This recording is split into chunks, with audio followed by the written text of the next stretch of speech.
Lady DJ అమ్మాయిలు వచ్చేశారు. ఇక డీజే టిల్లుకి చిల్లే. పూర్తి వివరాలకు చదవండి రేపటి సాక్షి హైదరాబాద్ ఎడిషన్.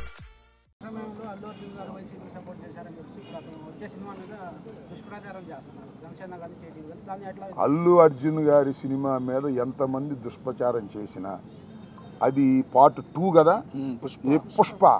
పుష్పాన్ని చూడకోకుండా ఎవడు ఆపలేడు. అక్కడ దాకా ఎందుకయ్యా?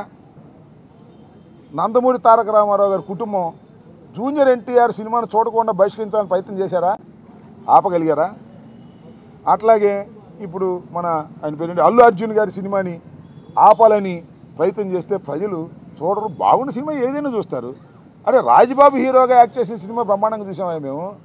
సినిమా బాగుంటే ఎన్టీ రామారావు గారి సినిమాలు బాగోకపోతే ఫ్లాప్ అయినాయండి. ఏం చెప్తాం? సినిమా బాగుంటే ఎవరైనా చూస్తారు. అరచేతిని అడ్డుపెట్టి సూర్యకాంతిని ఆపలేరు. అదేవిధంగా ఇలాంటి ఎదవ పోకళ్ళు పోయి సినిమాని ఆపలేరు అని మరొకసారి నిరూపించేటటువంటి కార్యక్రమం వస్తుంది. అల్లు అర్జున్ అయినా లేదా జూనియర్ ఎన్టీఆర్ అయినా లేకపోతే మరొకరైనా సినిమా బాగుంటే ఎవరైనా చూస్తారు, బాగోపోతే ఎవరు చూడరు. నాకు తెలిసి అందరూ ఉవ్విళ్ళూడుతున్నారు. పుష్ప 2 చూద్దాం, దానిలో ఎంత బ్రహ్మాండంగా ఉంటుందని అందరూ ఎదురు చూస్తున్నారు. నేను కూడా ఎదురు చూస్తున్నా. మరి థియేటర్లోకి వెళ్ళి చూడాలంటే ఇబ్బందిని నేను కూడా పుష్ప 2 ఎలా ఉంటుందో చూడాలని నాకు బాగా కోరికగా ఉంది. ఎందుకంటే చాలా అద్భుతంగా పార్ట్ 1 అద్భుతంగా ఉంది కదా, హాలీవుడ్ స్టైల్లో ఉంది కదా, అందరినీ తలదన్నే విధంగా వెళ్ళాడు కదా అల్లు అర్జును. అందువల్ల బాగా జలసిగా ఉంది కొంతమందికి. మీ జలసి వల్ల మీ కడుపులు పుచ్చిపోతాయి, గుర్తుపెట్టుకోండి. పోయేవాడిని ఎవడో పట్టుకోలేడు, పైకి వెళ్ళేవాడిని మీరు పట్టుకోవాలని ప్రయత్నం చేస్తే మీ కడుపులే గ్యాస్తో పుచ్చిపోతాయి, గుర్తుపెట్టుకోమని ఈ సందర్భంగా చెప్పదు. ఏంటి నేను సినిమా చూడమని నువ్వు చూడు, నాగరాజు టికెట్ ఇస్తాను నీకు, అందరికి చూడలేను. కానీ నాకెందుకు సినిమా ప్రచారం? అడిగారు కాబట్టి చెప్పాను. నేను సినిమా జోలికి వెళ్తానా? అడిగారు కాబట్టి చెబుతాం. అప్పుడెప్పుడో బ్రో సినిమా గురించి వెళ్ళాము, దానిలో నాది కూడా పెట్టారు కాబట్టి. నేను అనేది ఏంటంటే మీరు అడిగారు కాబట్టి కాస్త చెప్పాలి కాబట్టి, మీకు చెప్పకపోతే బాగోదు కాబట్టి కొన్ని ఏమో చెప్పము, కొన్ని ఏమో చెబుతాం. మనకు నచ్చింది చెబుతాం, మనసుకు నచ్చని నో కామెంట్ అని వెళ్ళిపోతాం. అని అడిగాడు. జూనియర్ ఎన్టీఆర్ని అల్లు అర్జున్ని ఇద్దరిని బహిష్కరించాలని ఎవరైనా అనుకుంటే అది మీ భ్రమ తప్ప ఎవరిని బహిష్కరించలేరు ఈ దేశంలో, ఈ సినిమాల్లో. గుర్తుపెట్టుకోండి, Allu Arjun is an international యాక్టర్గా రూపుదిద్దాడు. అవునా కాదా?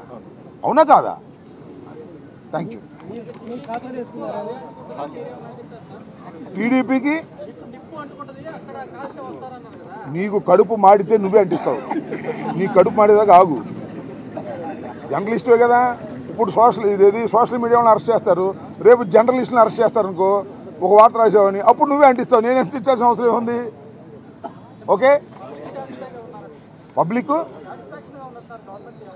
ఉన్నారా? మాకు తెలియదు. ఉంటే ఉన్నారేమో. 3 గ్యాస్ బండలు ఇవ్వకపోయినా మాకు సమ్మగానే ఉంటుంది. సూపర్ 6 చేయకపోయినా మాకు సమ్మగానే ఉంటుంది. అనుకుంటే నేనేం చేయను? వారికి ధన్యవాదాలు.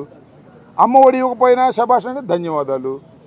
రైతు భరోసా ఇవ్వకపోయినా శభాష్ అంటే ధన్యవాదాలు. మాకేమి ఇవ్వకపోయినా మమ్మల్ని ఎండగట్టినా మేము బ్రహ్మాండంగా ఉంది అంటే ధన్యవాదాలు. చూద్దాం, టైం విల్ డిసైడ్. కొలబద్దలు ఇప్పుడు లేవు, ఎన్నికలే కొలబద్దలు 4.5 సంవత్సరాల తర్వాత వస్తాయి. ఈ లోపలే వస్తాయి అంటున్నారు, కానీ చంద్రబాబు మాత్రం ఒప్పుకోవట్లేదు. 29కి వస్తాయి అంటున్నాడు. కాబట్టి తొందరలోనే వస్తాయని బీజేపీ వాళ్ళు అంటున్నారు, నేను కాదుగా.